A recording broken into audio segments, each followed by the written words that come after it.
talvez conheçam isso. Era metade do caminhão montado, cabine na frente, e o resto era carroceria para carregar as bagagens dos passageiros. Desde segundo lá tem. Ainda tem.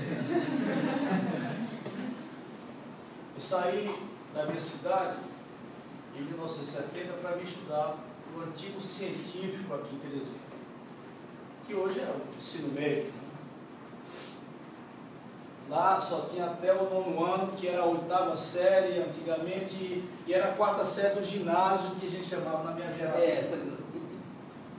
Então terminava a 4ª série ginasial, ou ficava no cabo da enxada, da foice, do machado. Eu saí da roça. Fui criado na roça até 16 para 17 anos de idade. Meu pai, pequeno agricultor, família grande, 8 filhos, tinha agregados na pequena propriedade dele.